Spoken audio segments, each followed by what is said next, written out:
Hi friends, எல்லாருக்கும் வணக்கம். நம்ம இன்றைக்கி இந்த வீடியோவில் சப்பாத்தி மற்றும் சாதத்துக்கு ஏற்ற ஈஸியான சைட் டிஷ் எப்படி செய்யலாங்கிறத பார்க்க போகிறோம். இன்னும் ஷார்ட்டாக சொல்லணும்னா இதை பேச்சுலர் ரெசிபின்னு கூட சொல்லலாம். சாதம் வேகிற நேரத்துக்குள்ளே இந்த சைட் டிஷ்ஷை ரெடி பண்ணி அப்படியே சாதத்தோடு பிசைஞ்சு சாப்பிட்லாம்.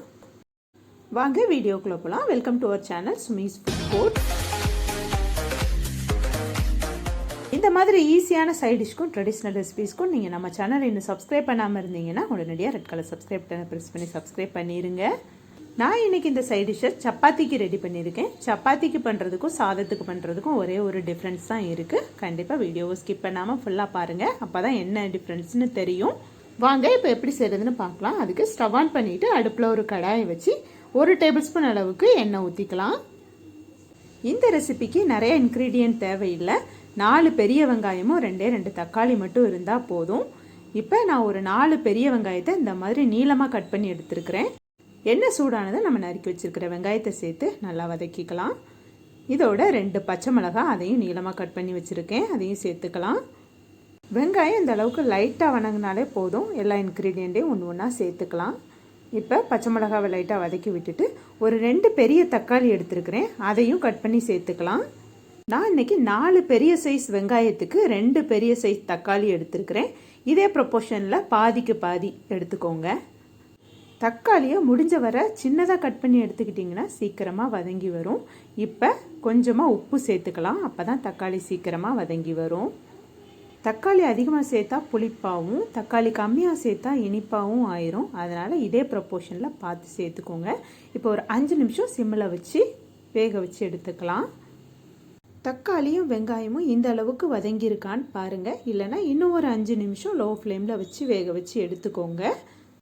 அதுக்காக தண்ணி எதுவும் சேர்க்க தேவையில்லை. மூடி வச்சு வேக வைக்கும்போது அந்த ஆவியிலே வெந்துடும். இப்போ 1 டீஸ்பூன் அளவுக்கு மிளகாய்த்தூளும் 1/4 டீஸ்பூன் அளவுக்கு மஞ்சள் தூள் 1/2 டீஸ்பூன் அளவுக்கு கரம் மசாலா சேர்த்துக்கிறேன்.